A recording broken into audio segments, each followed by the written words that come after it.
Okay, all right. Just a moment. Uh, okay. ॐ अज्ञानतिमिरान्धस्य ज्ञानञ्जनशलाकय चक्षुरुन्मिलितं येन तस्मै श्रीगुरुवे नमः।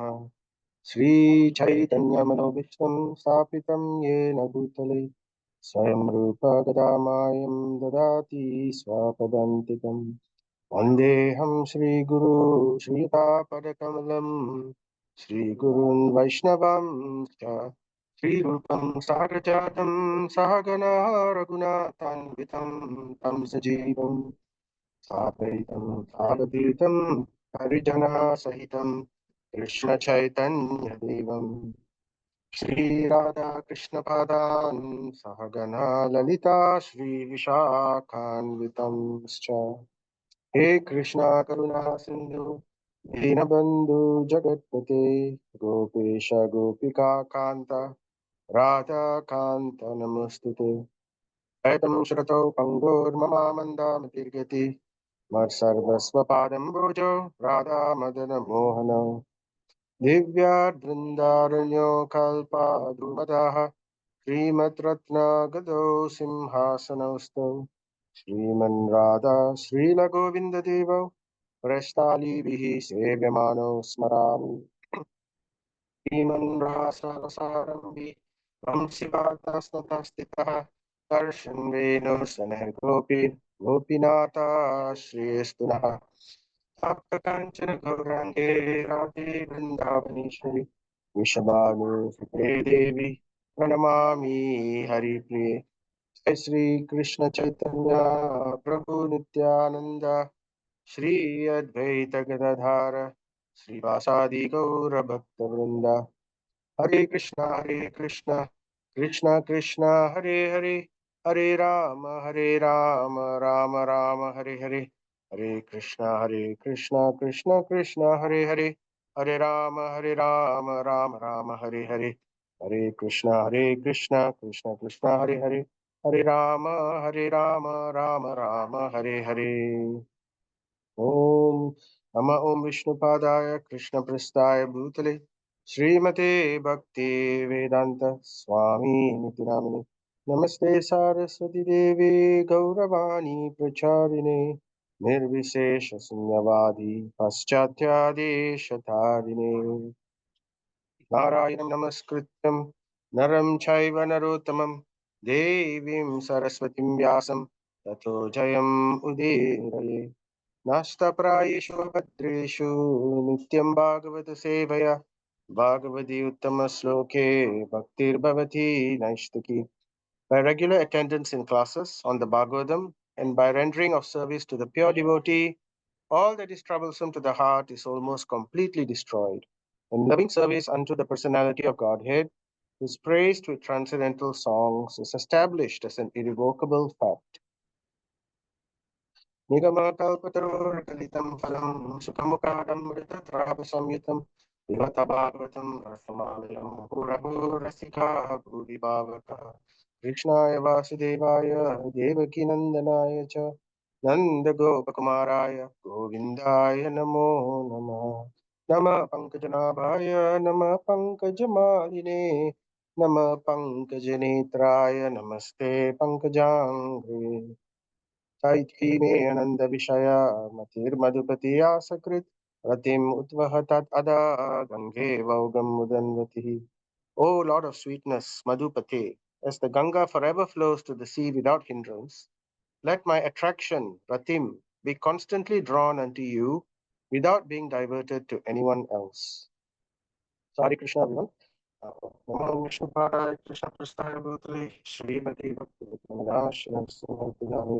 Mukam Karoti Vachalam Pangam Langayatim Klim Yatkrupatamahamam Vande Shri Guru Dinatarinam Ramananda Madhavam Sri Chaitanyam Ishwaram Om Tat Sat. Hare Krishna. We are continuing with our chapter 16, how Parikshit received the age of Kali. So now we are looking at part 3. So hopefully we can complete the chapter today, right?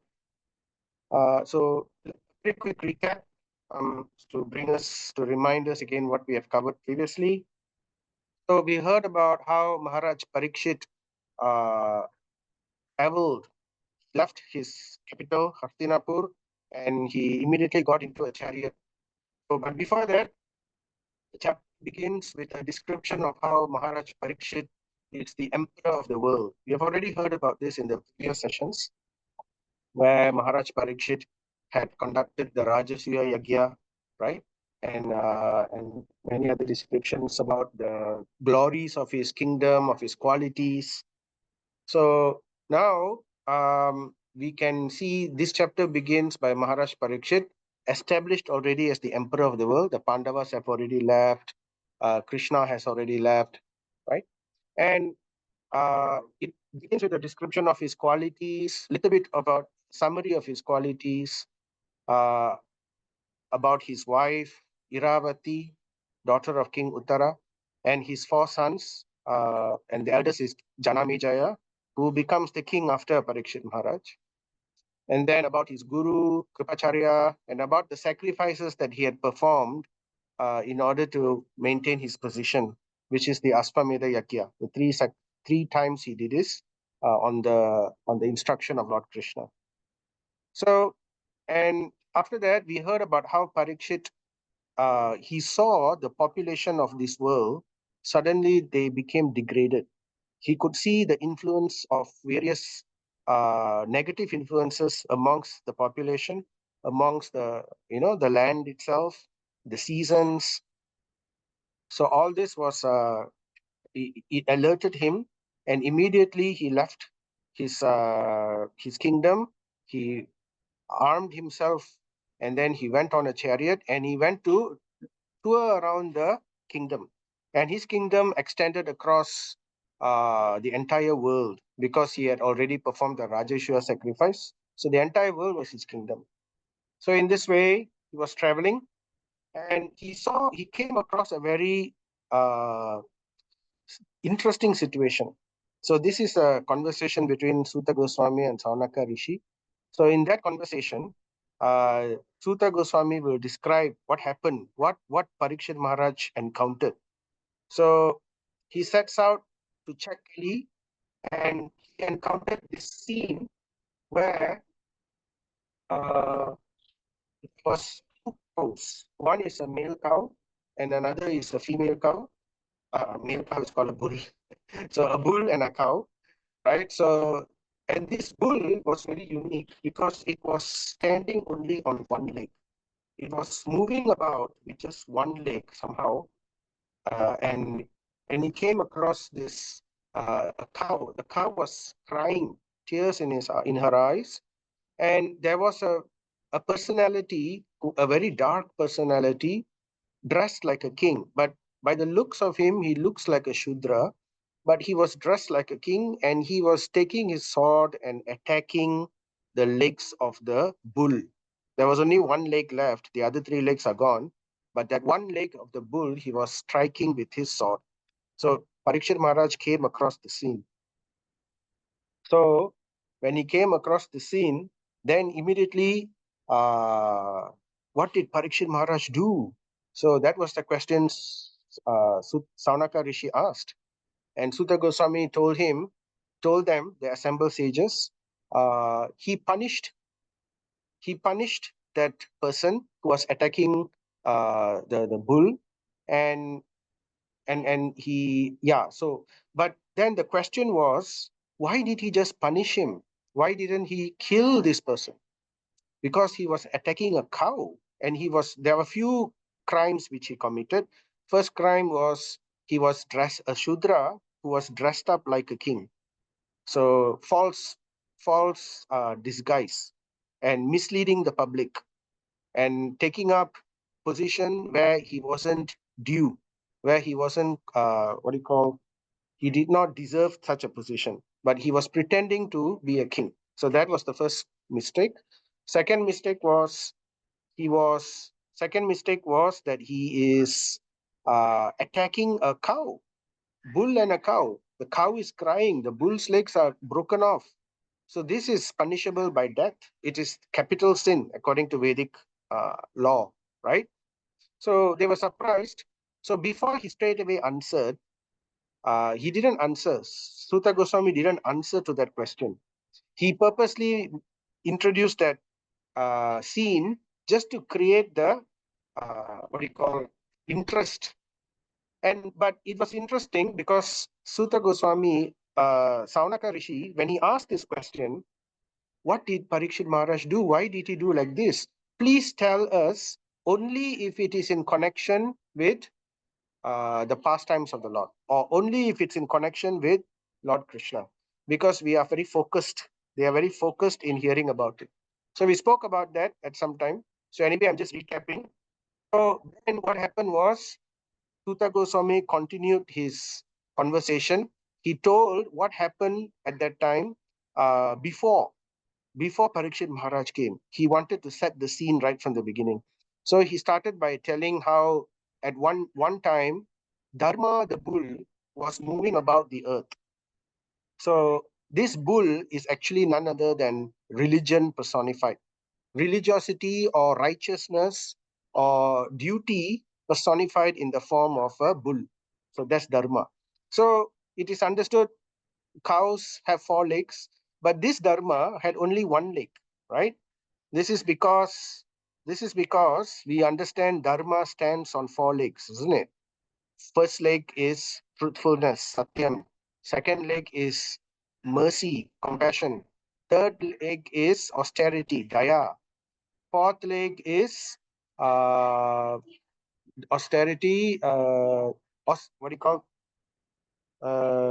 cleanliness, purity. So these are the four legs or the four pillars in which Dharma stands upon. So Dharma, but now three of those legs are gone. Truth, auspiciousness is destroyed. Sorry, what do you call the lake of purity, the saucham, the lake of purity is destroyed. The lake of uh, austerity is destroyed, and the lake of uh, mercy is also destroyed. So there is only truthfulness left standing, and that also this person is attacking. But anyway, so this bull was hobbling along in that one lake, and he came across the cow. This cow is not an ordinary cow. This cow is actually an incarnation of Earth. So the Earth deity, Bu, she took the form of a cow. And then this cow, she's crying, crying, crying. So, but the conversation between the bull and the cow then began. So what the bull did was, the bull started speaking to the cow, saying that, "Oh, madam, oh, why are you crying? Why are you disturbed? Why are you lamenting?" So we heard about this in the previous session. He asked, right? He asked the cow, "Are you lamenting because of disease or because of family separation?" So this is the first reason normally we see people lament, right? So he was highlighting all this. Are you lamenting because of the state of dharma, the state of myself? Dharma is the bull, and dharma is lamenting. Are you lamenting because of the state of sorry, of the state of myself, because I'm hobbling around with three legs, one leg only, and the state of the world in terms of dharma? So there is no longer austerity, there is no longer purity, there is no longer mercy in the world. So seeing all this, are you lamenting because of that? And then he asked further, right? Uh, is it fear of exploitation? Are you having a fear of exploitation? So the cow in Kali Yuga will be exploited. In fact, not only the cow represents all the animals. Kali Yuga is an age where the poor animals are completely living in fear. They are completely exploited for flesh, for skin, for all kinds of things. And they are massively slaughtered. Their lives are miserable. So are you seeing all this about to happen? And uh, are you in lamentation due to this? Then he asked, is it due to cessation of sacrifices? Because the age is coming now, there will not be any more sacrifices happening. Everybody simply wants to get the fruit of the sacrifice. Nobody wants to work for it. Everybody wants everything quickly. Snap, snap of the finger, everything should come. Nobody wants to put any effort. So cessation of sacrifice, as a reason, as a cause of all these things, there is famine and drought, because sacrifice is required in order to have resources. So if sacrifice is not being done, then resources are going to be scant. So famine and drought will be a natural consequence. What is the future plight of people? So future plight of people in Kali Yuga, it looks terrible when there's famine, when there is drought, when there is lack of resources, when dharma is being exploited. What's going to happen to the people, right? So therefore, he's asking, are you lamenting due to this? Unprotected women and children. Is it due to unprotected women and children? Uh, so naturally, when people are exploited, when people are suffering, who will suffer the most? Those who will suffer the most are those who are relatively the weakest, right? And that would point to the elderly people, the young children, and the women. So they are the first people who will become exploited in this situation. So this is all the cycle of Kali Yuga which is about to happen. So are you crying because of this? So, or is it because of the corrupt fallen Brahmanas? So why did all this happen in the first place? All happened because of the corruption of the Brahmanas. The Brahminical people became corrupt and they fell down. Is this the reason why you are crying, you're lamenting for the fall of the Brahmins? And or are you crying because what happened to these fallen Brahmanas? These fallen Brahmanas, instead of being independent in their thinking, and instead of maintaining themselves by simply taking charity and performing the duties of the brahmanas uh, without any kind of favor or fear, instead these brahmanas have taken shelter of demons. They have gone to work for the demon in order to make ends meet. So this is not a brahmana, right? So is it because of this that brahmanas have abandoned their dharma and they have taken shelter of demons? So because of that, start twisting the scriptures according to the whims of the demons in order to facilitate what they want. Is this the reason? Or what is the result of all this? When brahmanas fall down and when the brahmanas become corrupted and they take shelter of demons, what will happen to varnashram? Because varnashram is the ladder of society and brahmana is like the head. If varnashram is like the body, if like the human being, the brahmana is like the head. Without head, can a human being live? A human being can live without arms. He can still eat, he can still think, he can still have some enjoyment, right? He can live without legs also, right? And without stomach, no, almost very difficult to live. But still, you can go through in vitro to, I mean, you can do drips and all that. So somehow or other, it can nourish the blood directly. It's possible. But without head, there is absolutely no possibility for a human being to live. So the Brahmana is like the head of society. So when the Brahmana or the head is corrupted and fallen and misplaced, then degradation of Varnashram is sure to follow. So that's what will happen. Are you lamenting because of all this? And as a result of Varnashram being fallen and broken, the result will be direct disorder of all state affairs. So we will have a demon crazy government. Prabhupada likes to call democracy demon crazy. so So basically, it's nobody knows what is best for society. Everybody is certain. It all depends on pleasing certain factions of people, and because of that, they will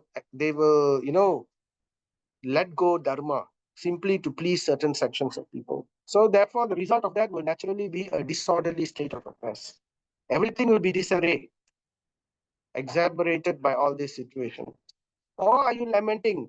What will happen when the heads of society are fallen, when the stately affairs are also in a disarray, when we have politicians and kings and leaders who are all corrupt, who have no understanding of the higher truth of life, what will happen to the population?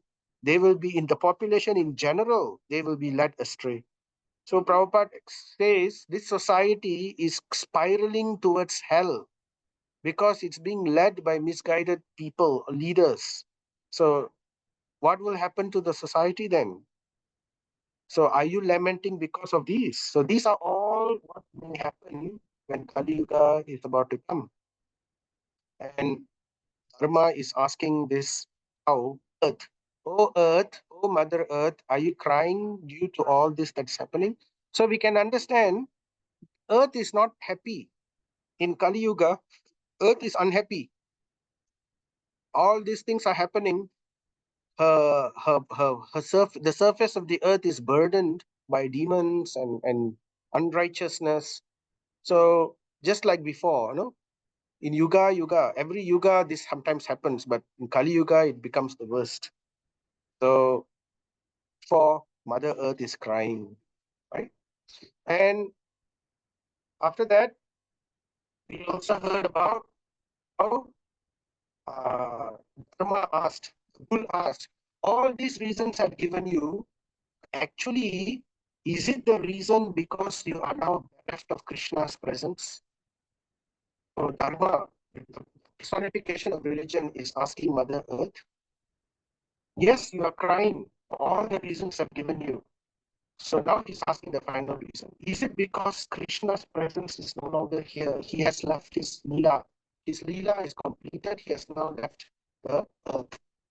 So we can also understand all the problems that's happening just now, which I explained just now, which I mentioned just now, all the degradation of society, the fall of the Varnashram, the population being led astray, the women and children and elderly people exploited, all of this is due to the reason that Krishna is not, people are not keeping Krishna in their lives. Krishna is not being worshipped properly in this world. So that is also the solution. So it's interesting to see that that is also the solution. Simply by including Krishna in our lives, by including Krishna in society, by including Krishna in every strata of society, all the problems of life will be sorted out. That is where Srimad Bhagavatam comes in. Because Sutta Goswami tells the rishis, right? As Krishna has left the world, in his state, Krishna has come in his incarnation as Srimad Bhagavatam, which has risen like the sun, shining the dense darkness. Like a sun, it dispels the dense darkness of Kali Yuga, giving shelter to Dharma and giving shelter for all righteous people. They can all take shelter of Srimad Bhagavatam, which is none other than Krishna himself. So we simply by taking shelter of Krishna, the form of Srimad Bhagavatam, in the form of the chanting of his holy names, which is what the Srimad Bhagavatam is also, right? In the form of hearing about Krishna, in this way, can include Krishna in our life.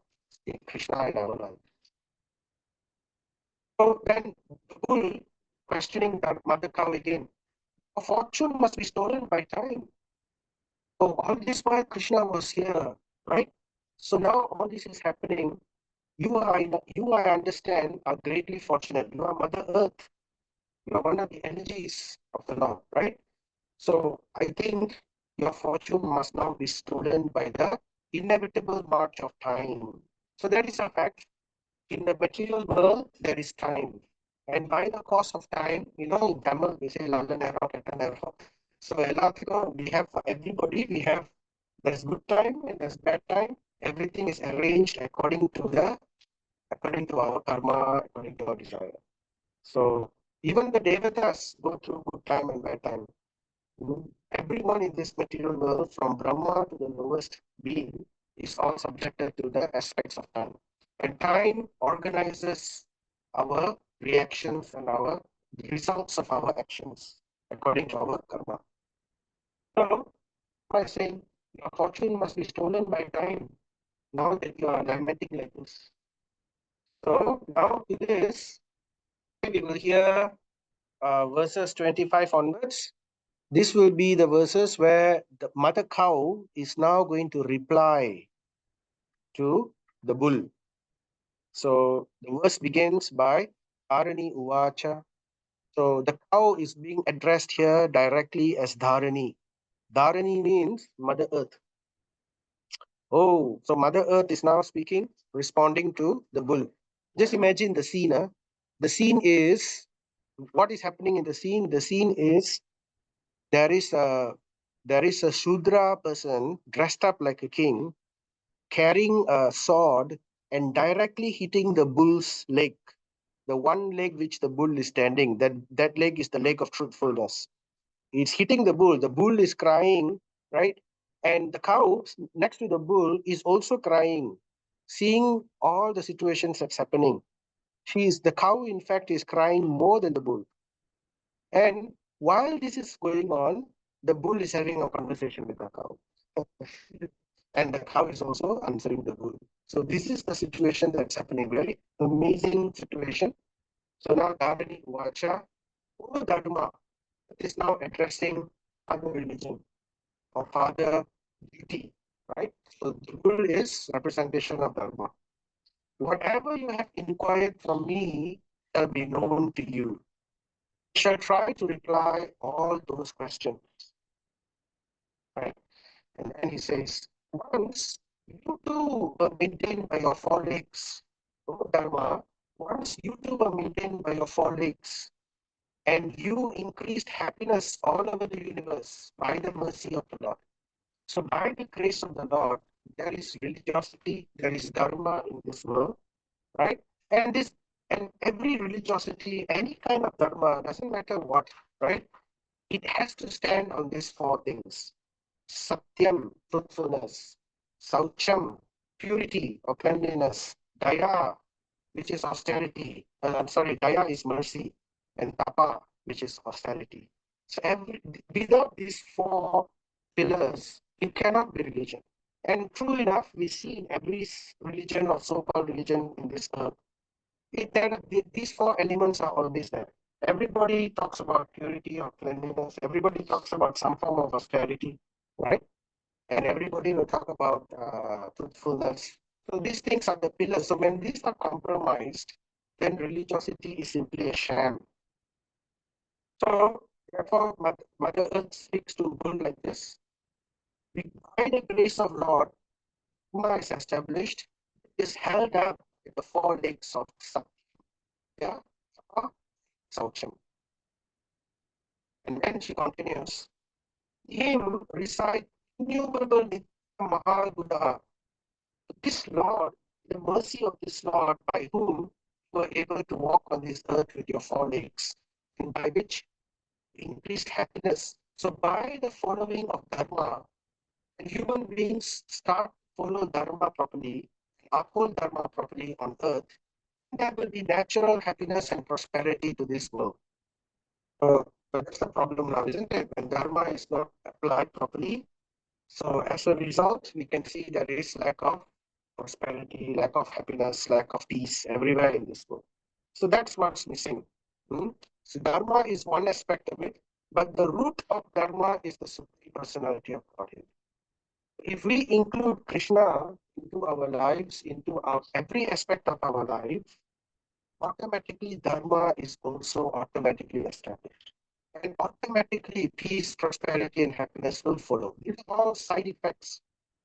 These are side effects which comes automatically without asking, simply by following the process of Krishna consciousness. In him, personality of Godhead, Krishna, in him reside innumerable nityaha. Nityaha means, not something which exists for a short while and then disappear for a short while. No, it's eternally present. The good qualities. What are eternally present? Mahagunaha, eight good qualities, worthy of possession, such as, what are these good qualities? What are these Mahagunaha? The cow or Mother Dharani or Mother Earth, they will start speaking. Example, Daya, tolerance, others' unhappiness. It begins with Daya, so Intolerance of others' unhappiness, that is mercy. Daya means mercy. That is one of the greatest qualities of Lord Krishna, particularly for the jivatmas. For us, Krishna is great, Krishna is wonderful, Krishna is beautiful, Krishna is all attractive. But to us who are fallen in this material world, who are suffering with the four miseries of birth, death, old age, and disease, who are going through the different kleshas of Adi Bhautika, Adi Atmika, difficulties caused by other living entities, difficulties caused by our own mind, difficulties. So in this situation, tossed by the three modes of material nature, for us, the greatest quality of the Lord is his compassion, is his mercy. So therefore, Daya is first described, right? What is Daya? The intolerance of others' unhappiness. So they cannot tolerate when somebody is unhappy. Now, this is the opposite of what happens in this earth these days. When somebody is unhappy, we become happy. So especially if it's our enemy or if it's somebody we don't like. So as soon as something negative happens to them, sometimes even these kind of things happen.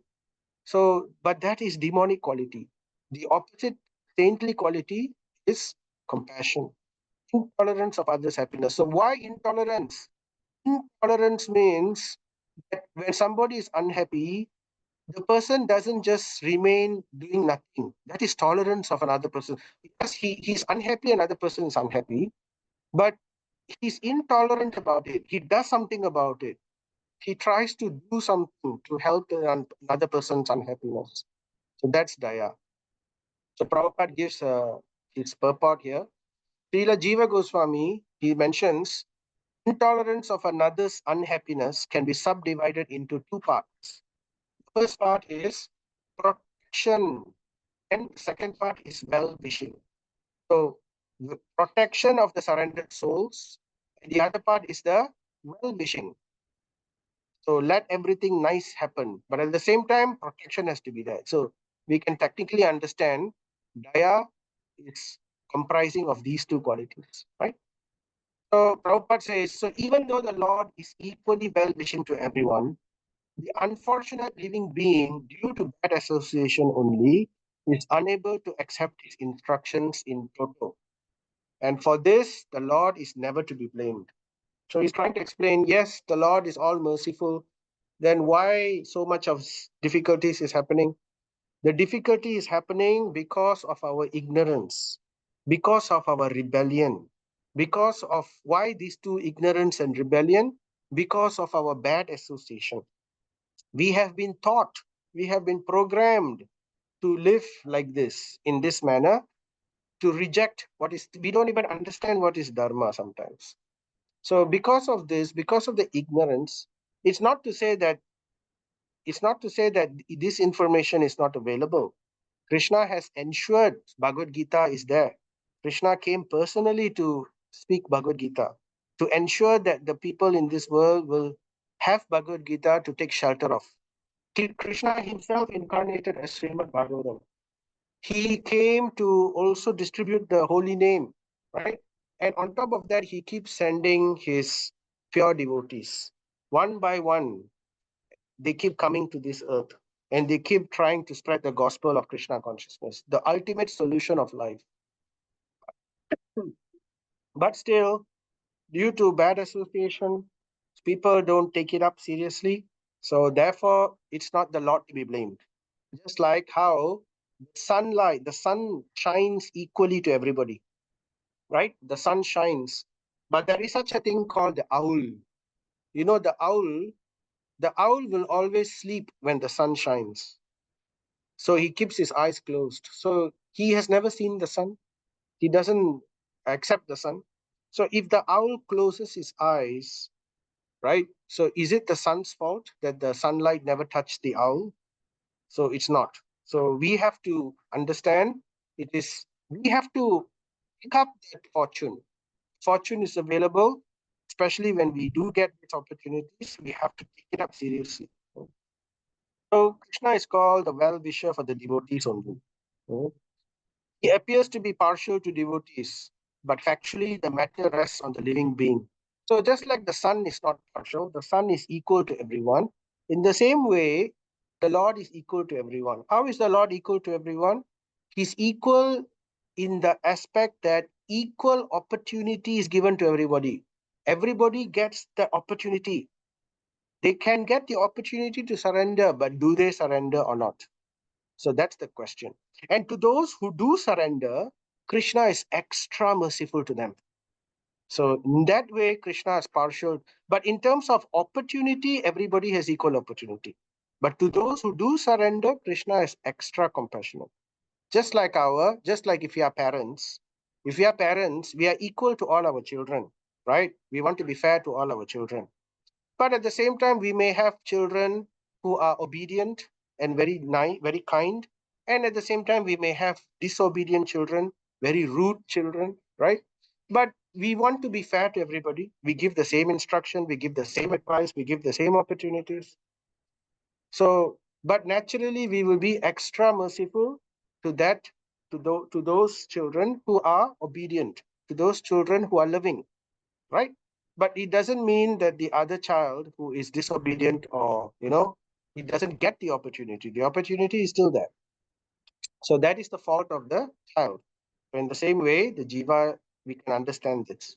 So then, that was the first quality. Second quality is shantehe, self-control.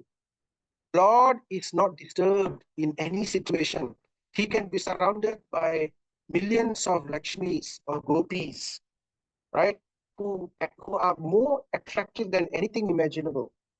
But he can remain fully self-controlled. He is not disturbed in anything. He's full of his own ananda. He's called Atma Rama, right? Shantihi, self-control.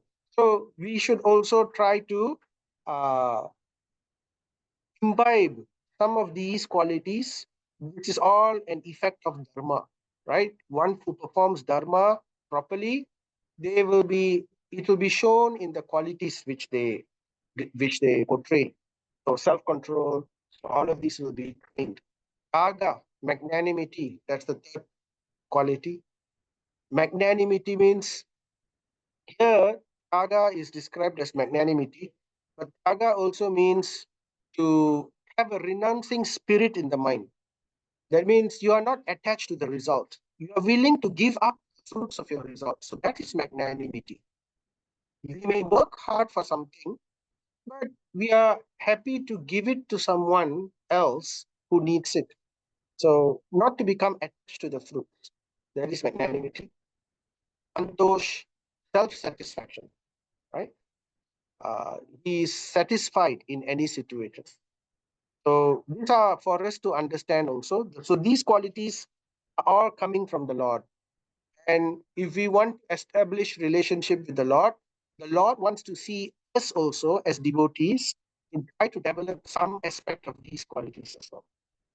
It will come automatically if we sincerely follow the regulatory principles and chanting and hearing.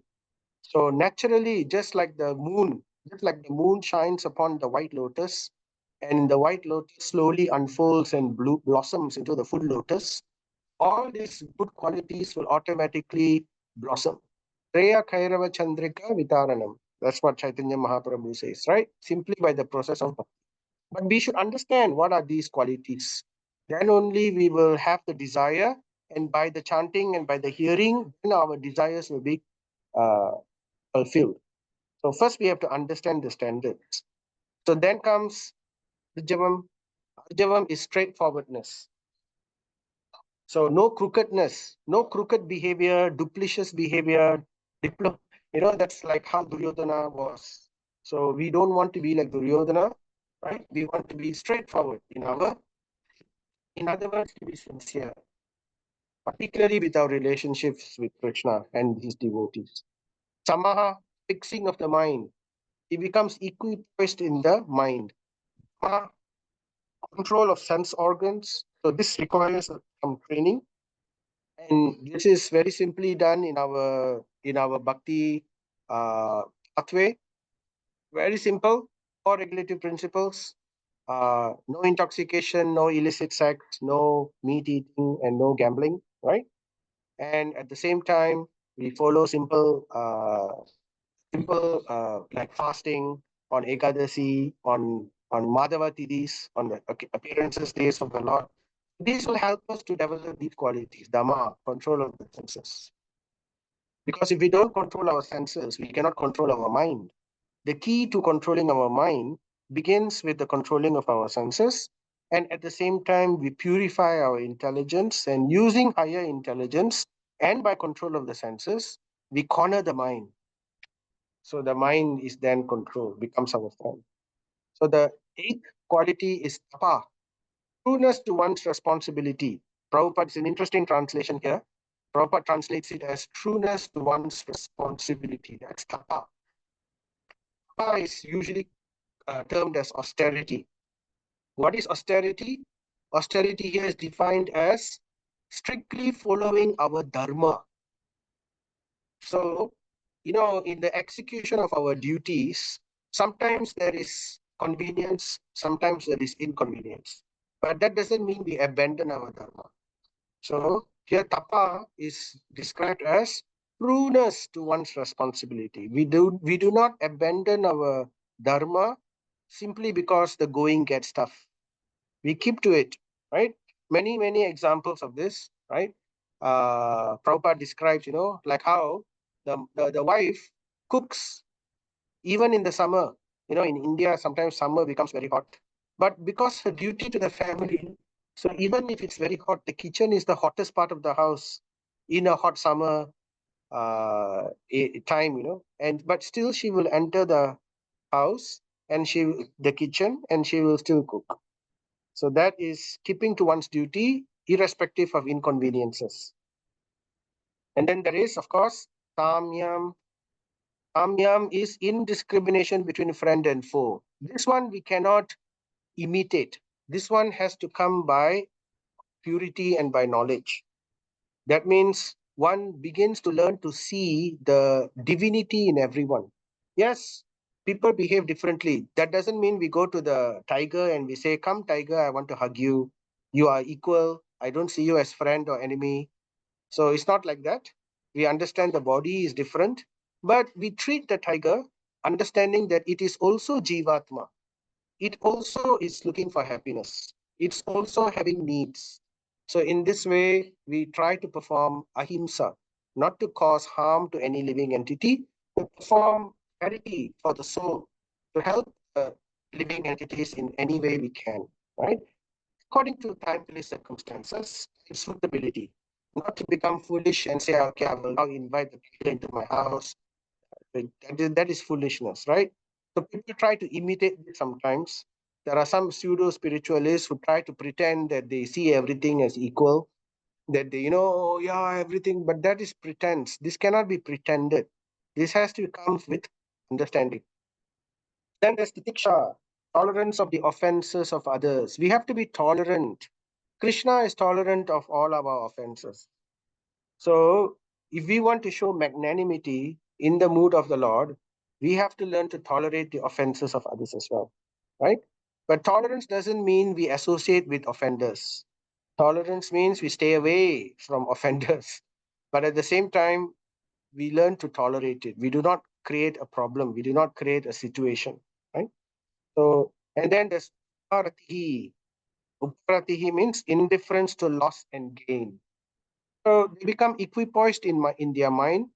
Happiness and distress, gain or loss, that is not the motivation. The motivation is to do one's duty. Whether you gain or whether you lose, that is up to Krishna. What Krishna wants, what did Krishna tell Arjuna? Arjuna, fight Arjuna, do your duty. Victory or not, that leave it in my hand. I want you to be my instrument.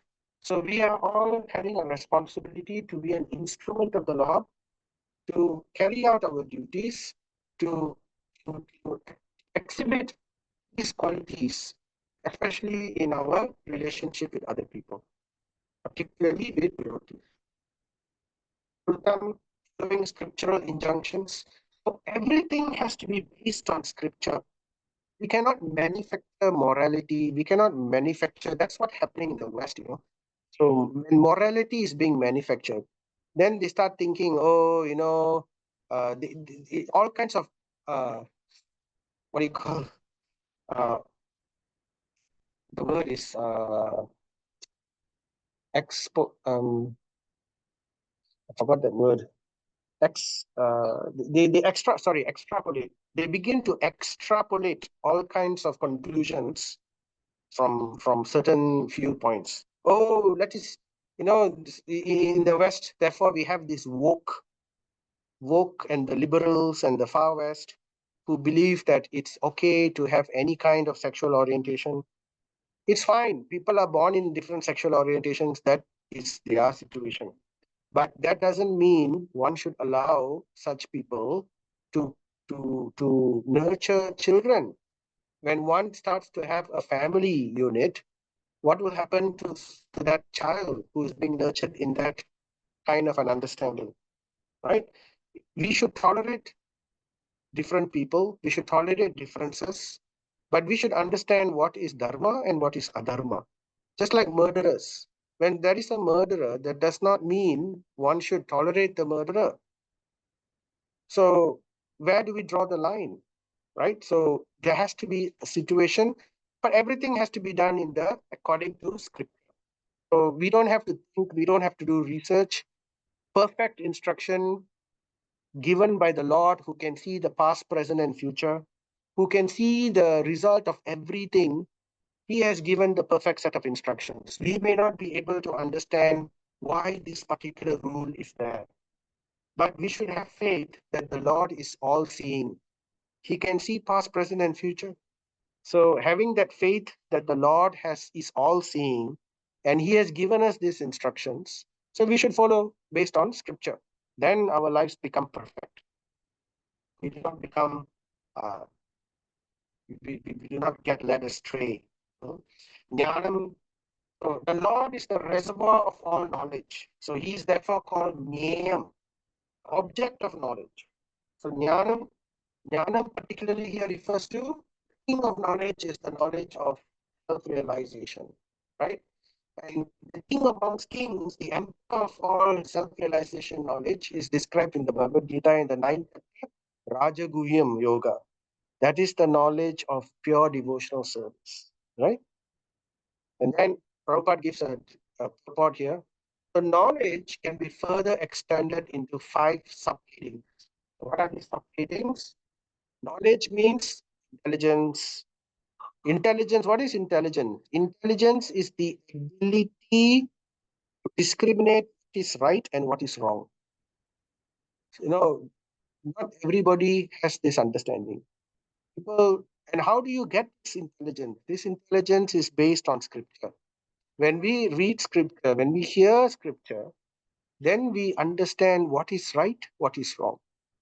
Otherwise, our intelligence is obscured, right? So that is the problem. Anyway, knowledge cannot be knowledge without proper intelligence. So purified intelligence. That's the first aspect. And interesting, that second subheading given is for knowledge is gratefulness. So gratefulness is the second subheading for knowledge. Right? So very, very interesting. So one should be grateful. Krishna cannot tolerate an ungrateful person. There are two things Krishna cannot tolerate.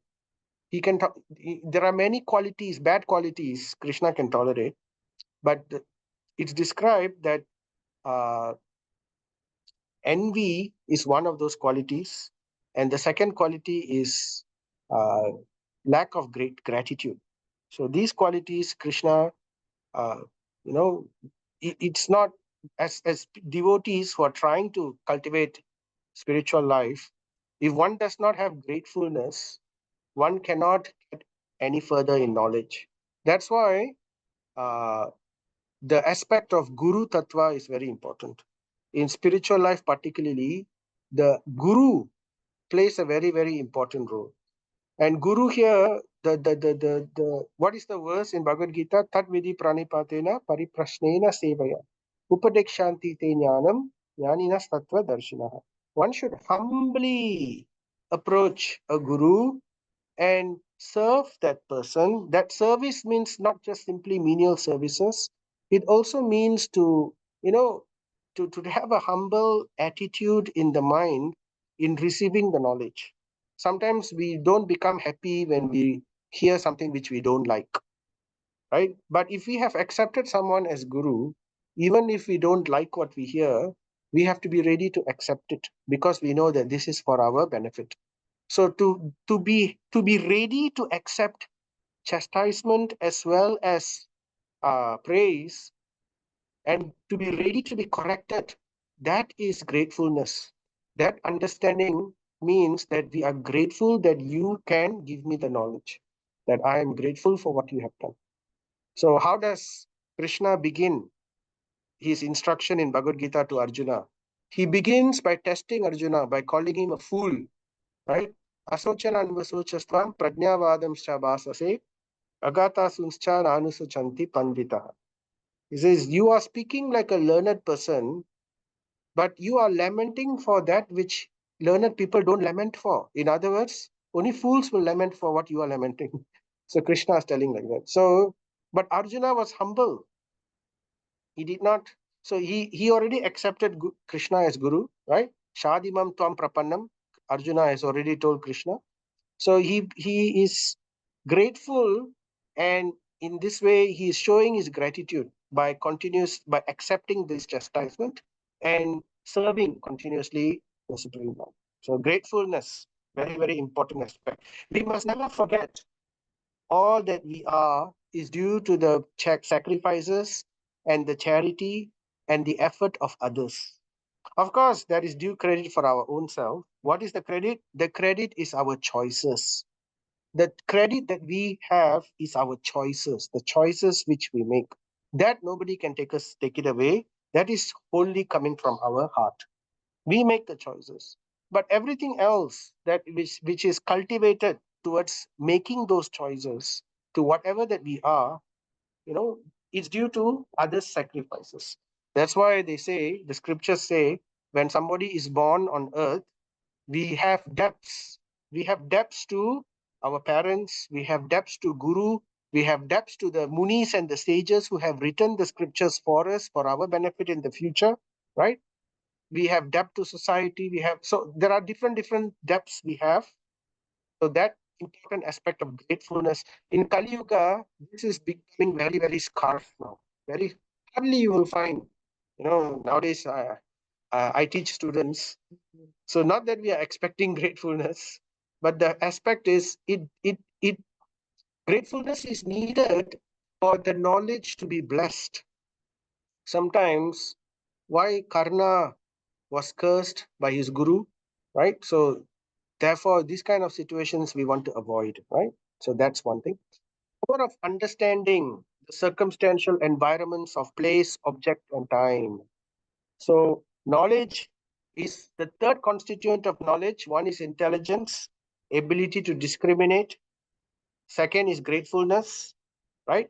Third is power of understanding when to apply what, when, and where.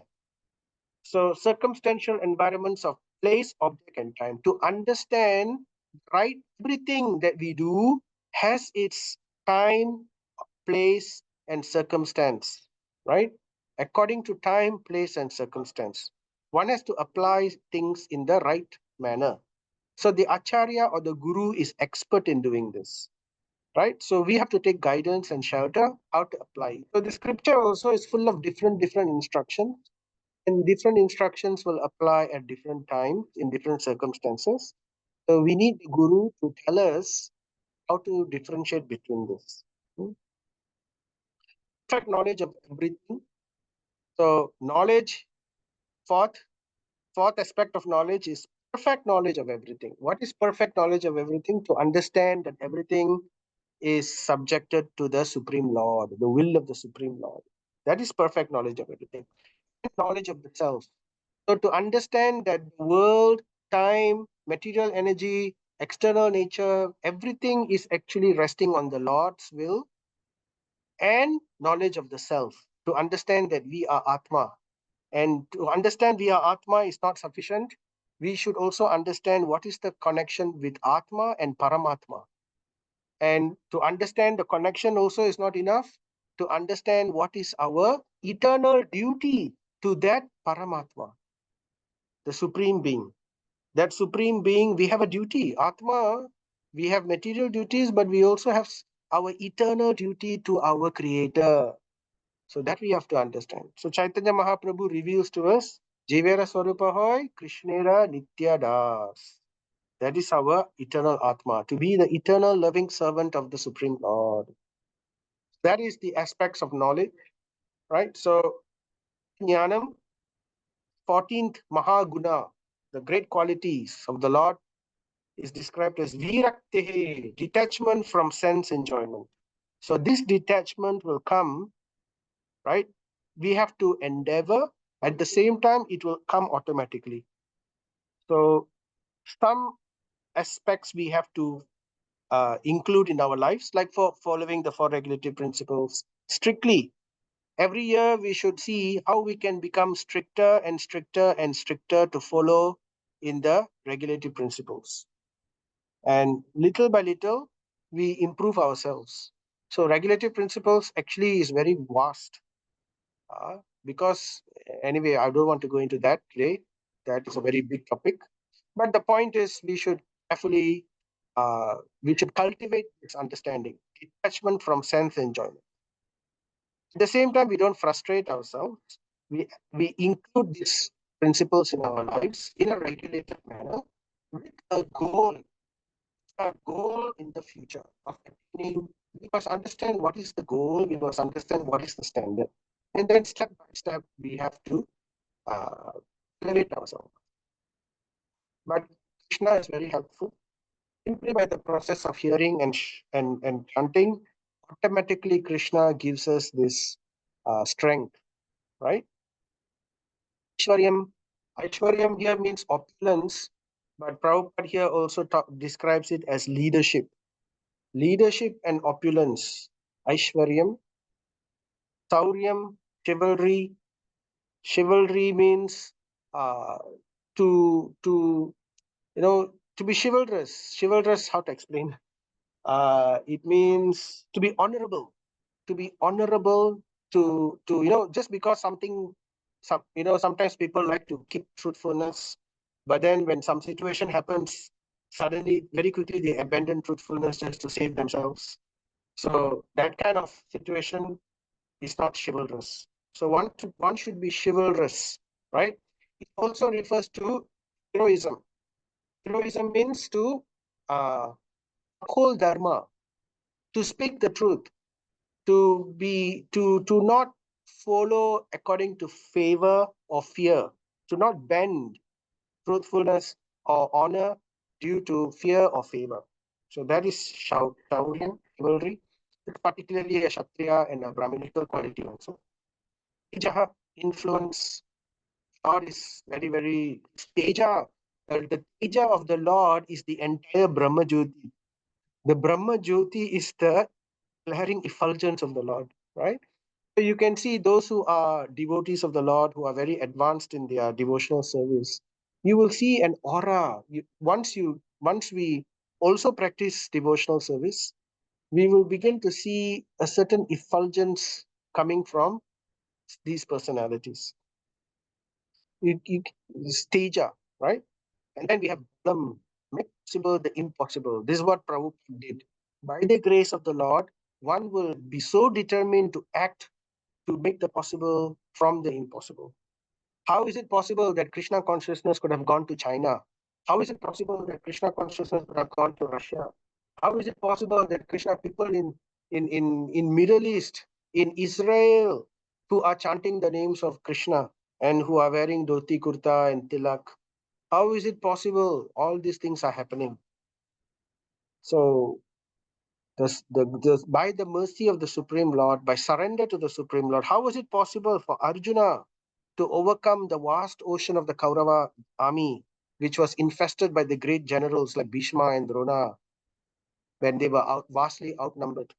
In impossible situations, by the grace of Krishna, for the pleasure of Guru and Krishna, it can be done. Hmm? Balam, make possible the impossible. Smriti, so that's a bit more, right? Smriti, find one's proper duty. Remembrance, what is one's proper duty? To understand our actual position of the Lord. Swatantrayam, not to depend on others. So this is an important quality also that we can understand. Even materially, we can understand this. Kushalam, dexterity in all activities. In other words, expertise. One should, when one is serious, just like when one has to do something, one automatically learns it up. So therefore, to that extent, we want to do something for the service of the Lord, we will learn it out. We will practice it. So that is dexterity in all activities. Kantihi, recently I mean, Kantihi, beauty. So beauty is one of the great qualities of the Lord. God is so attractive. His blooming lotus eyes are so beautiful. His peacock head, Barhavantam Buddha Sundarangam. Buddha Sundarangam, very, very beautiful. He's decorated with the helmet, with the feather of the peacock. Kandarpa Koti Kamaniya Visesha Shobham. So his beauty defeats millions of cupids.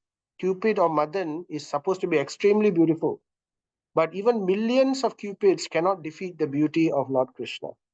And his beauty is unique. Visesha Shobham. Visesha means unique loveliness, unique beauty. Never, no one else can have this. So anyway, Kanti, beauty. Dhairyam. Dhairyam here means, real meaning for dhairyam is freedom from disturbance. Disturbances will not create fear in us. We become free. That is real dhairyam. Mardavam, kind-heartedness. Pragalbyam, ingenuity. Prashraya, gentility. Gentleman, right? The Lord is the perfect gentleman, and his devotees are also the perfect gentlemen. There was once a reporter who asked Prabhupada, Prabhupada, how do you tell us, how do we recognize a devotee of Krishna? And then Prabhupada said, very interesting. He said, and something for us to all meditate upon and imbibe. The answer was, a pure devotee, a devotee of the Lord, seen, he will be a perfect gentleman.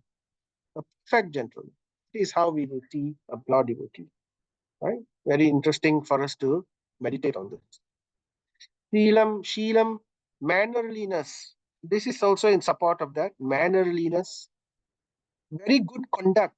Kadachar is very good. Everything that person does, everything the Lord does is elegant, and it is in perfect manners. And the same thing also we have to cultivate. So that's what Krishna consciousness is all about. It helps us by the you know by our following the path of bhakti, trying to cultivate devotion to the Lord, right? All these qualities will manifest automatically. At the same time, we also endeavor in our path. Ujaha, perfect knowledge, that is Ujaha. Balam, proper execution. Bhagaha, object of enjoyment. The Supreme Lord is the object of all enjoyment. Gambiriam, joyfulness. Irium, immovability, very fixed in the determination. Astityam, faithfulness. Kirti, fame. Manaha, worthy of being worshipped. And anahankritihi, pridelessness. So these are the 37 qualities that is listed by speaking Arani. So Mother Earth appreciates all these qualities. So if we want to please the earth, right, then these are the qualities which she is looking at. Same qualities which the Lord is also looking at, right? So we can understand what pleases the Lord. These are external qualities. These qualities are like our ornament, the ornaments of a devotee. But one looks like they have these qualities, but if one is not a devotee of the Lord, is to be understood those qualities are useless because they will be only there temporarily. They will not be present all the time. Sometimes, according to when the mode of goodness is prevalent, then this quality may be there. But when things become difficult, the quality may change. So that is to be understood. So only a pure devotee of the Lord has all of these qualities full. Not in full, sorry, all the time. Not that it fluctuates. It is steady. These qualities are in steadiness. In full, only the Supreme Lord has them because He is the reservoir. All these and many other Maha Gunaha. So Dharani is mentioning only these 37. There are many other Maha Gunahas, which is part of the Lord, which is also reflected by the pure devotees of the Lord. They are eternally present, Nityaha, never to be separated from Bhagavan Krishna. Because someone is showing some of these qualities, that doesn't mean the quality in the Lord has reduced and He has given this quality to us. No, it's like the candle, right? The candle can light another candle. Two candles lit together, both are equally bright, but the original candle is the first candle, right? It doesn't diminish in any way. So the Lord is happy to give His opulences to His devotees, but it never diminishes His own opulence because He is the reservoir. So Prabhupada says the Lord, however, does not require benefit from anyone besides Himself because He is full in Himself. So because He has all these qualities, He doesn't need anything else. Still, He feels benefited by the unalloyed services of His devotee. That is the nature of our Supreme Lord. Even though He is perfectly capable of being alone, that He is never in want of anything, still He wants to reciprocate with the jivatas. Still He appreciates the reciprocation of the jivas. So never think that the Lord is in need of our bhakti. Never think that the Lord is in need of our offerings, right? The Lord is full by Himself. But by His mercy, He extends Himself and gives Himself to the jivas, to the jivatmas. Simply by our reciprocation with the Supreme Lord, we become established in bliss and in eternity. So just to benefit us, Krishna is doing this, right? So still he feels benefited by the unalloyed services of his devotees. That is the nature of the Lord. So now coming back to the conversation, the other Dharani is telling other Dharma, that Supreme Lord who is Atmaram, he is Guna Patrena. Guna Patrena. Patrena means the reservoir. Reservoir of all qualities. And he is Sri Nipashena. He is the resting place of Shri. Who is Shri? Shri is the embodiment of the goddess of fortune. So the Lord is full in everything. He, that Lord, has now closed his transcendental pastimes on the face of the earth. So Mother Dharani is earth. So she is telling that Supreme Lord now has closed his leelas. He no longer traverses the earth. And then she continues, and in his absence, the age of Kali has spread its influence everywhere. So I am sorry to see this condition of existence. So she confirms what Dharma had asked her. Then she continues, I am lamenting about myself. You are right, Dharma. Whatever you said is correct. So because Dharma said, are you afraid of being exploited, right? And all that. So of course, Mother Earth in Kali Yuga is most exploited. They practically rape the Mother Earth. They steal her resources and they pollute her, and they, basically horrible things happen on Earth. So Therefore, she says, yes, I'm lamenting about myself. But when she says myself, she is also representing all of us because she is earth. And as earth, she's representing all of us. So she's talking also about all of us. And when she's talking about us, she's particularly speaking about our soul. So I'm lamenting about my Atmanam, about the situation of my soul. So in Kali Yuga, what's going to happen? Because everybody is going to be lost. Nobody is going to take up the path of self-realization. The point of self-realization is going to be lost, is going to be exploited, is going to be destroyed. So I'm lamenting about this situation, about Atmanam. I'm lamenting about you. Not only am I lamenting about myself, Earth, not only am I lamenting about all the people on Earth, all the living entities on Earth, about their self-realization as well, I'm also lamenting about you, O Dharma.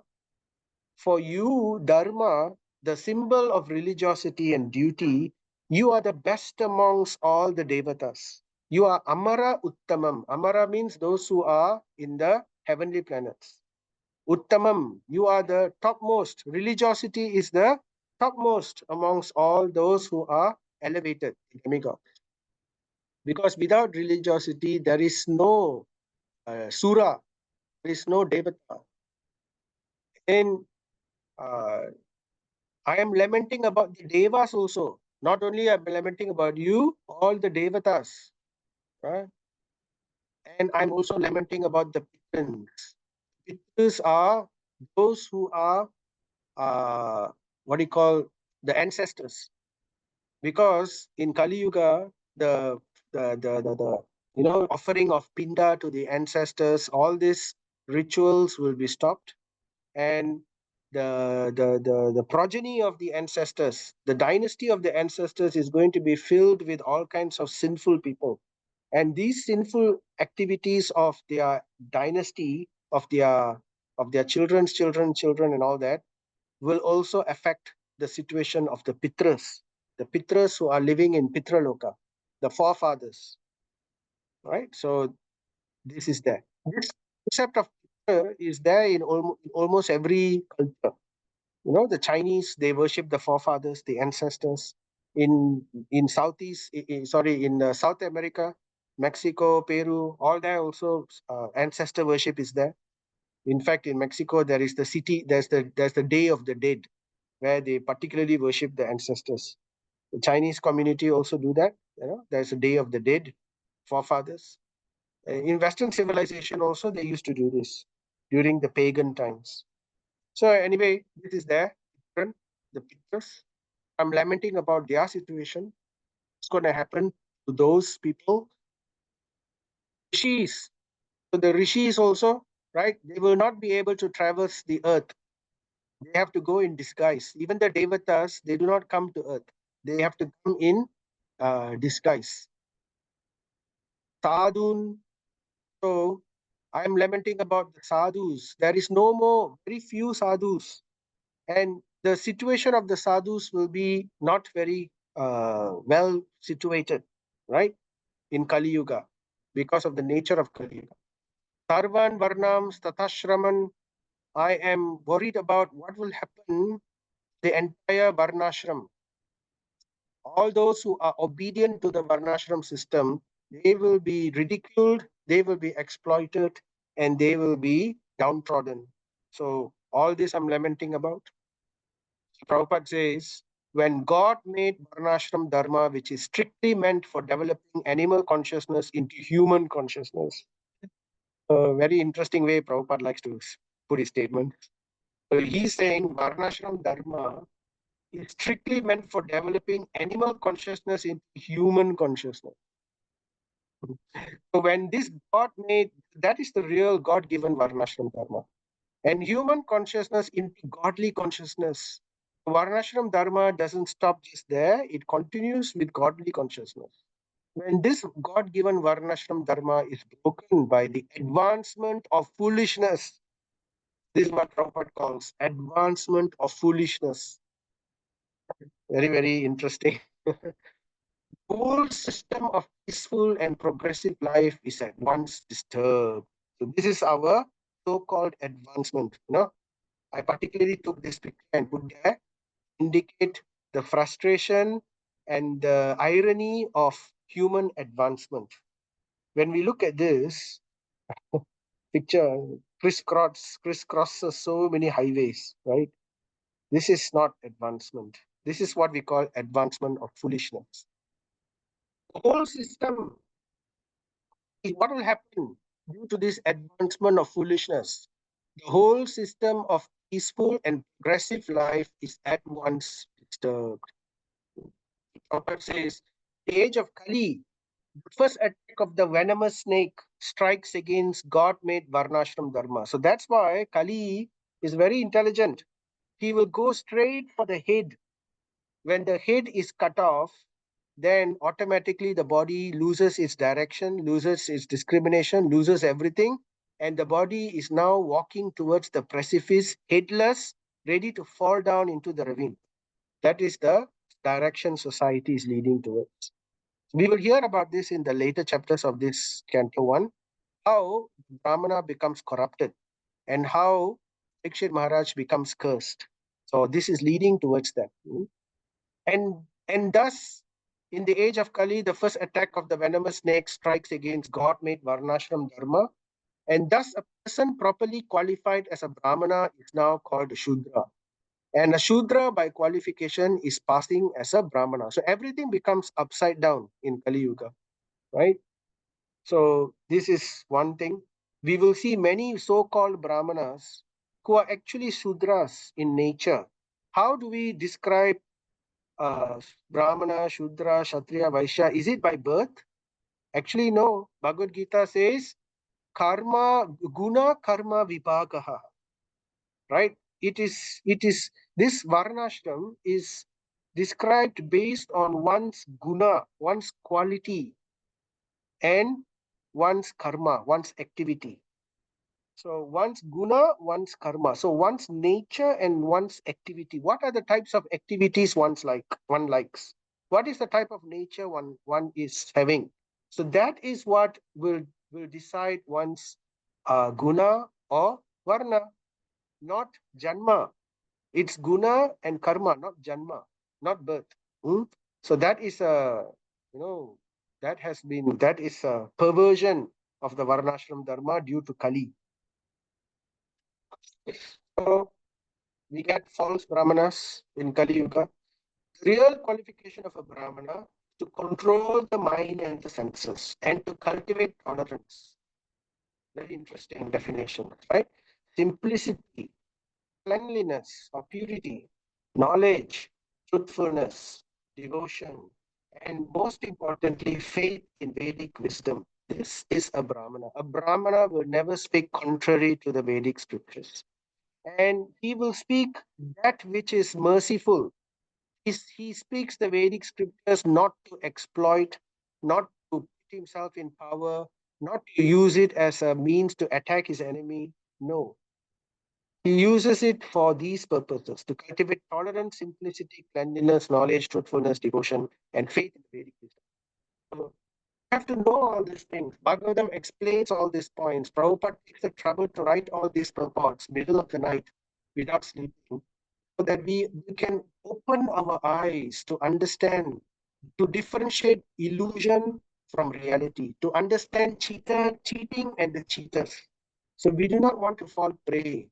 So this happens everywhere, right? So we have to develop this understanding, and that will come simply by Shravanam, Kirtanam, Padasevanam, and then we will get Smaranam, right? So then the cow continues.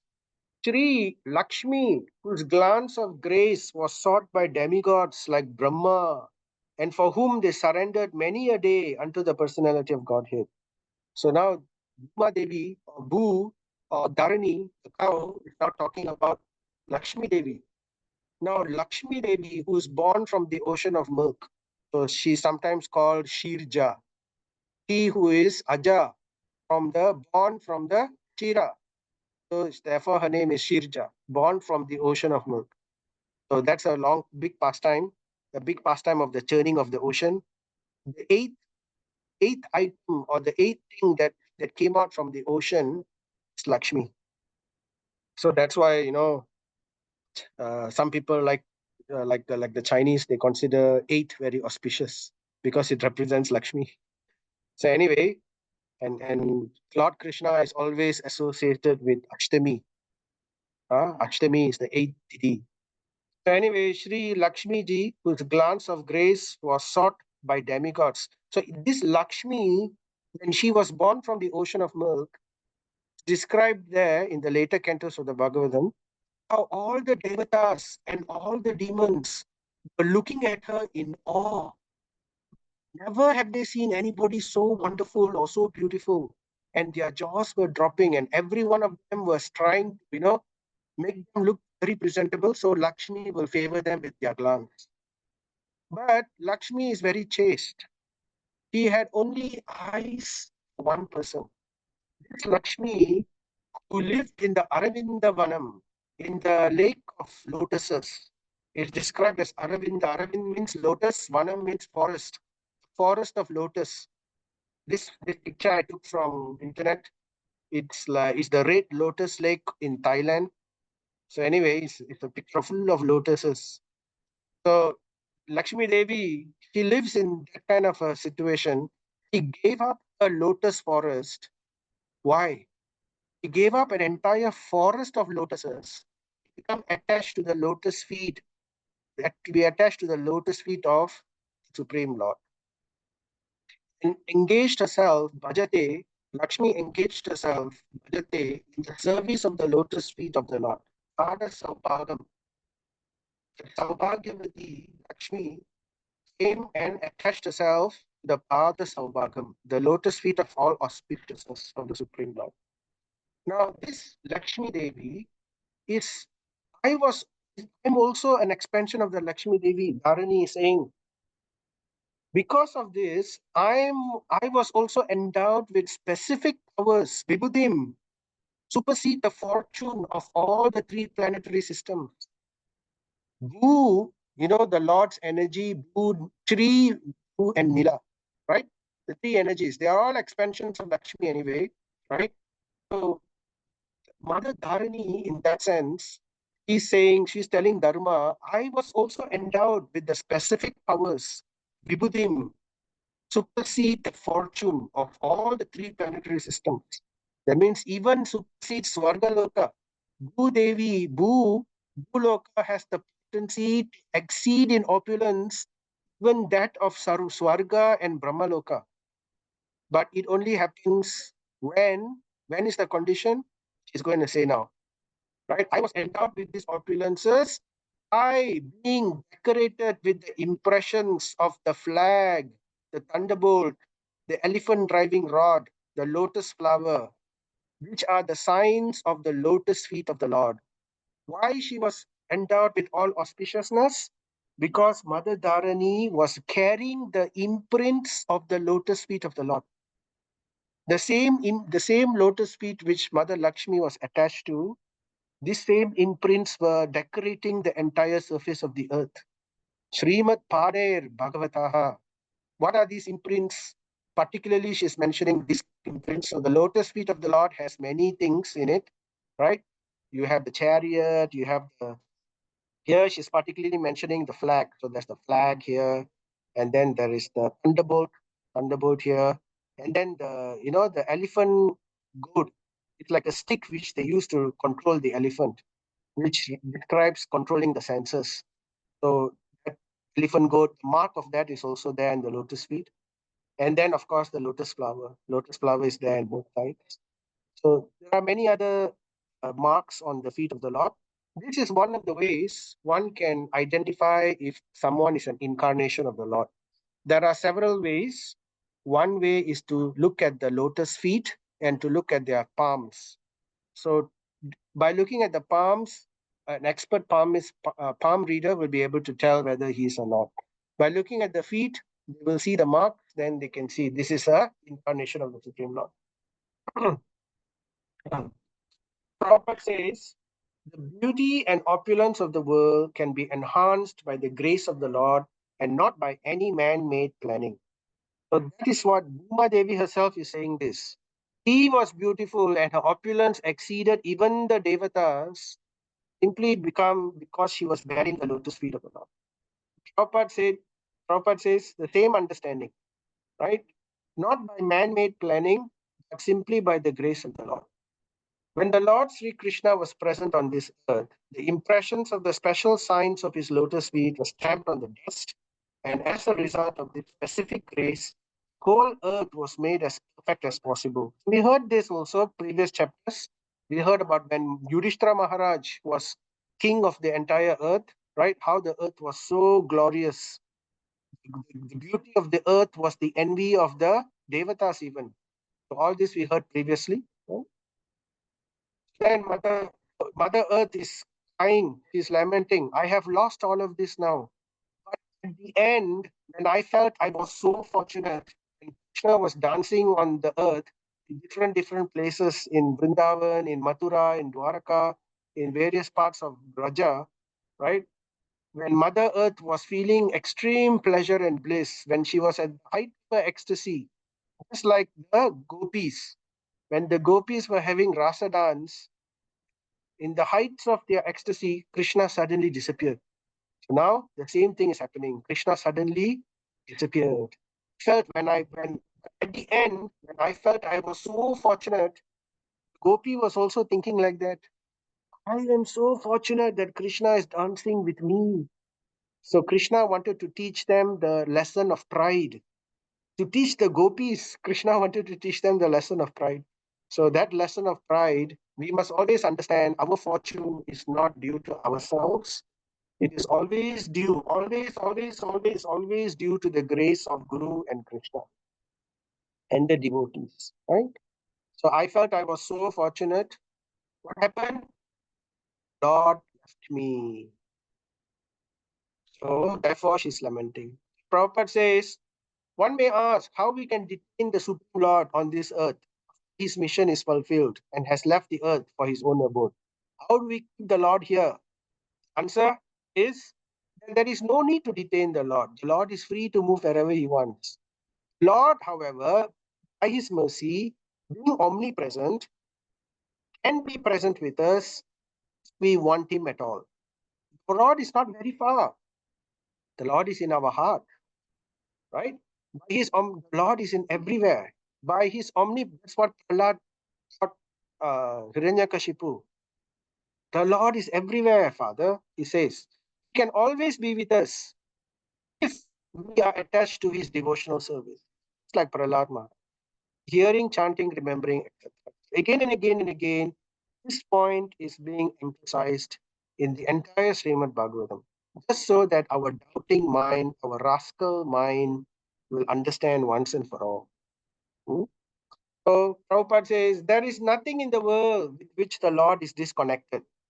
This is the neophyte thinking.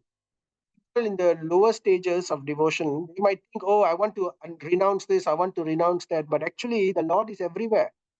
The only thing we must learn to excavate source of connection and thus be linked by him by offenseless service. In this way, we can use everything around us. Prabhupada says, utility is the principle. We do not artificially reject or renounce things. We learn to dovetail and use everything in the service of the Lord. So in this way, technology can be used in the service of the Lord. So Zoom, I'm trying to use Zoom in the service of the Lord. Facebook can be used in the service of the Lord. Google, everything can be used in the service of the Lord, right? We just have to be expert in doing it. Mhm. So in the beginning, when we are not expert, better to avoid, control our senses. And once we are able to control our senses, by the grace of the Lord, we become expert in using everything in the service of the Lord. So we can be connected with him by the transcendental sound representation of the Lord. Specifically, in Kali Yuga, specifically, we are connected with him directly by the chanting of the holy names of the Lord. Right? Hare Krishna, Krishna Krishna, Hare Hare, Hare Rama, Rama Rama, Hare Hare. The offenseless chanter of the holy name of the Lord is as auspicious as the Lord himself. So auspicious that he is also called Bhagavan. So Bhagavat, when the word Bhagavat is used, it describes the Lord, it describes the devotee, it describes the book. So Bhagavat, Bhagavad Gita, Bhagavad Srimad Bhagavatam, Bhagavat, it represents Bhagavan. And Bhagavan can also mean the Supreme Lord, it can also mean the pure devotees of the Lord. Just like Lord Shiva is sometimes called Bhagavan. Just like Narada Muni is sometimes called Bhagavan. In this few chapters itself, we've heard Narada Muni being addressed as Bhagavan. Brahma is also sometimes called as Bhagavan. So, but Brahm Bhagavan is the Supreme Lord. And the movement of pure devotees of the Lord all over the world can at once change the troublesome face of the world. This is what Krishna consciousness is trying to do. ISKCON is trying to, Prabhupada's movement, we are trying to connect everyone back to the Lord in the right way. Only by the propagation of the chanting of the holy name of the Lord can we be immune from all effects of the age of Kali. So that is the main vaccine for us to be free from Kali. So never we should give it up. Every day we should do it, right? Chanting of the names of the Lord has to be done daily. No personality of religion. Mother Earth is now concluding. Just bear with me another two more verses only, then I will end. Otherwise, we will not finish. Was greatly overburdened by the undue military phalanxes arranged by the Ashura Vamsa Rajyam. You know, when during the Mahabharata, so many military formation. So Mother is remembering how she was very burdened by these Ashura Vamsa Rajyams. And I was relieved by the grace of the personality of Godhead. So Krishna already had the Mahabharata war, already destroyed all the Kshatriyas who are demonic and everything. Both sides were removed because Kali Yuga is coming. So similarly, you were also in a distressed condition, O Dharma, weakened in your standing strength, and thus also incarnated by his internal energy in the family of the Yadus to relieve you. So Krishna did come when Dharma was reduced because of all the uh, demonic population of the world before, in Dwapara Yuga. So Krishna came, had the Mahabharata war, destroyed all the demons, re-established Dharma. Right? Krishna says, why Krishna comes? Paritranam sadhunam vinashaya cha duskritam dharma samstapayatmanam.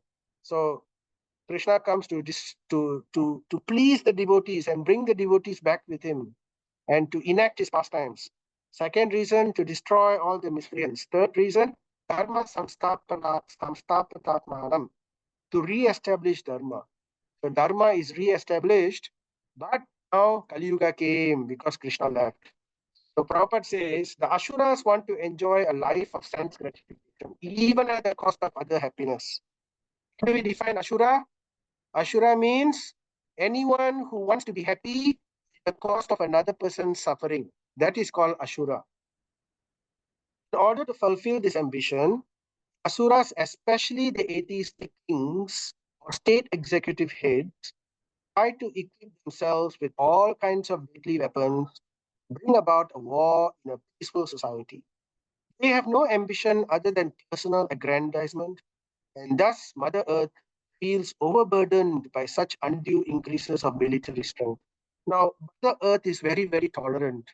So she still tolerates such people, even though they walk upon the earth.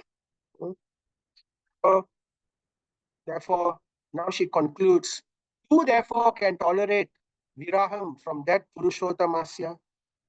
So, Mother Earth is saying, yes, all these things are happening, but I can tolerate all these people.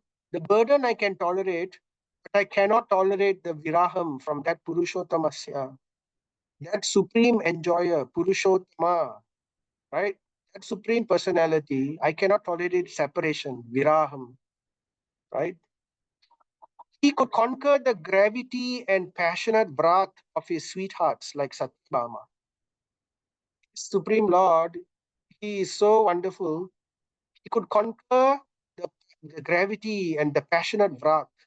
Satyabhama becomes angry, but Krishna knows the art of winning their hearts. By Ruchira Smita, how he conquers them? By his sweet smile, Ruchira Smita. Premavaloka by his loving glances, and Valgu Jalpe by his hearty appeals. He speaks to them in a very special way, hearty appeals. In this way, he wins their hearts. That wonderful person, right? He used to traverse my surface. He used to have his kingdom in Dwaraka. He used to have 16,000 palaces. And in Braja, he used to traverse all over the surface of the earth. I would be immersed in the dust of his lotus feet, hungry, and thus would be sumptuously covered with grass, which appeared like hair standing on me out of pleasure. Mother Earth, all kinds of grass will grow because that will be like a signs of ecstasy, simply because Krishna was walking all over her. So, in this way, we hear the lamentation of Prithvi, Mother Earth, while Prithvi and Dharma were thus engaged in conversation. So earlier we heard about how Arjuna was lamenting when Krishna was gone. Then we heard Yudhishthira Maharaj lamenting due to Krishna. Of course, they were not lamenting; they were remembering about their relationship and everything. So now, in the same way, the earth is also remembering. This is what happens when devotees are in separation of the Lord. Remember the Lord in a very deep manner. So increase that meditation of the Lord arranges separations to happen. So to increase that meditation towards the Lord. And that meditation towards the Lord will bring us towards the Lord.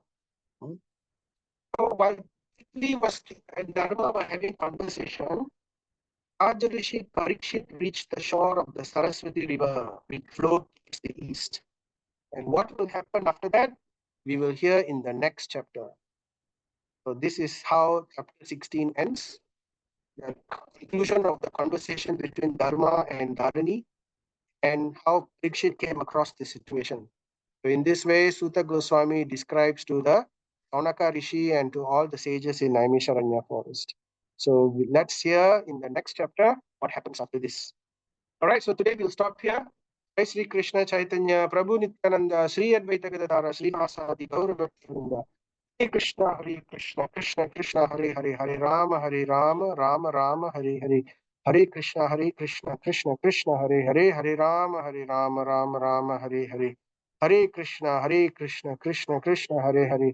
Hare Rama, Rama Rama, Hare Hare. Shrimad Bhagavatam की जय, श्रीला प्रभुपाद की जय, कृष्ण भगवान की जय, अनंत कोटि वैष्णव वृंद की जय. So, any questions or doubts or clarifications? Happy to look into that. Hare Krishna Prabhu. Hare Krishna Prabhu. Sorry, I know it's getting late. It's already 9:41. Prabhu, that means, I mean, today's class is very complicating and very taxing to catch up your words. Okay. I mean, still we can understand. Prabhu, in Srimad Bhagavatam 16:31, if I understand well, that Mother Earth represent as a cow. That means Kali was hitting Mother Earth. No, he was eating bull. The cow. Yeah, but he was. Kali was eating the cow. Yeah. But But both. here But it is said. But it's understood that both are being attacked by Allah. But specifically here it mentions that bull is being attacked by Kali. And looking at all this and feeling the effect of Kali Yuga, Mother Cow is crying and lamenting. But it is said, Prabhu, thus Mother Earth represented as a cow. You see in chapter 33, text 33. Yeah, it says she is called Dharani. The word Dharani represents earth. The translation for Dharani means earth. Oh, I see. Okay, Prabhu. Prabhu, next question, a quick one, if you don't mind. No problem. Could you refer to Canto 1, chapter 8, text 42? Canto 1, chapter 8, text 42. I was glancing through. There was a bit complicating article I read, Prabhu.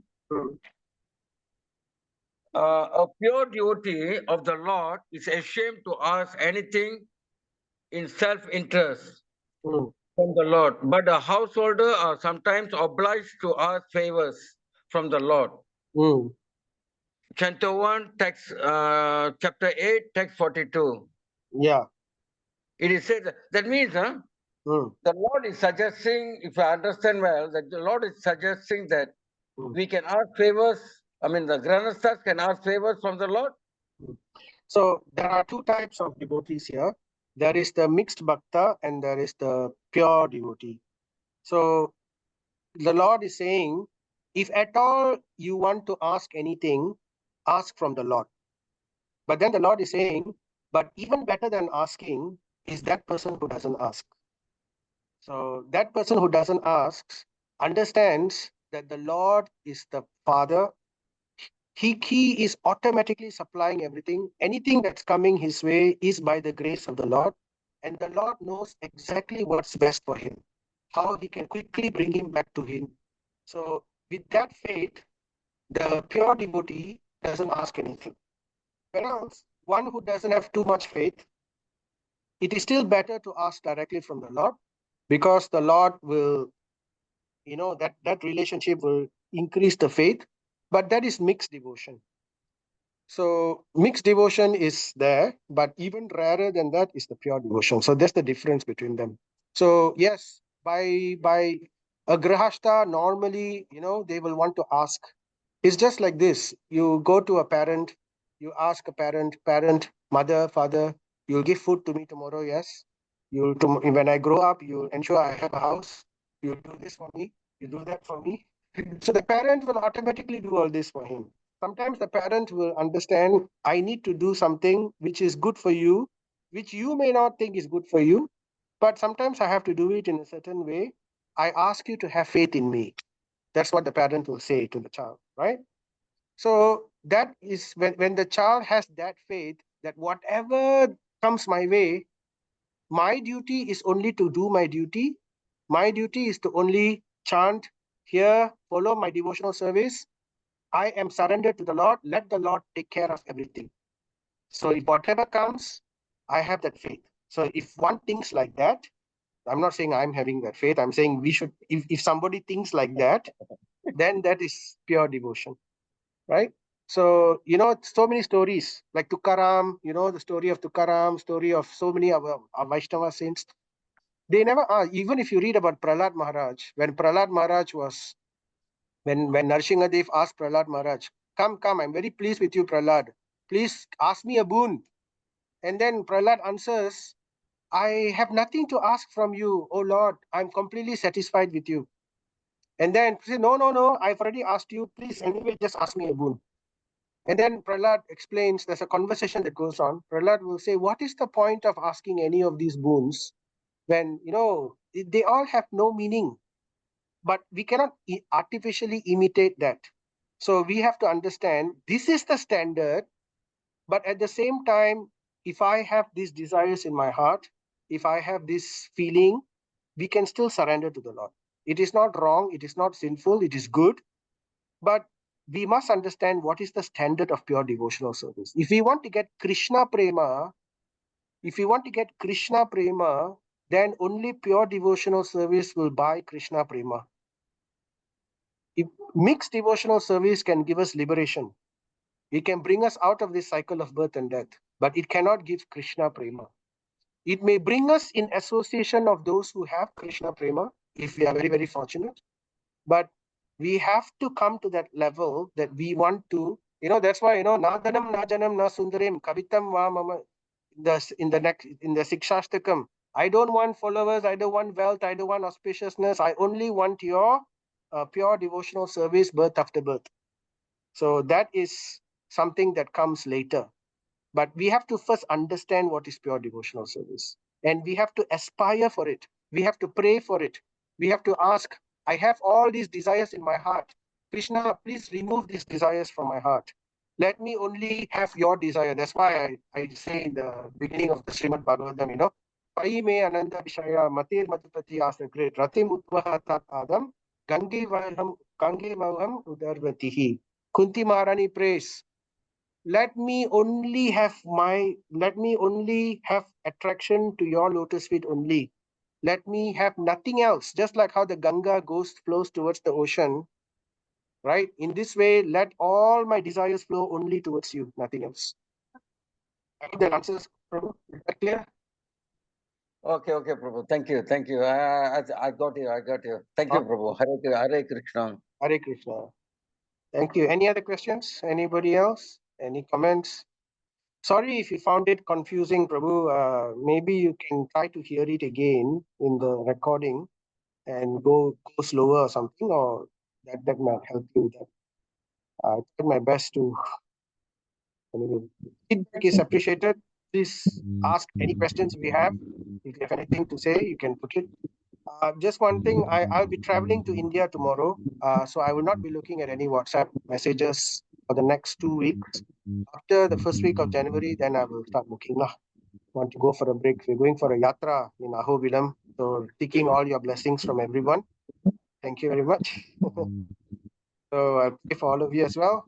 So just letting you know. If you do put anything in the WhatsApp, just, I will look at it once I'm back. Thank you very much. Hare Krishna. Prabhupada ki jai. Okay, Prabhu. Hare Bo. Thank you. Prabhu. Hare, thank you very much. Hare Krishna. Hare Krishna. Prabhu. Hare Bo. Thank you. Hare Krishna. One check out.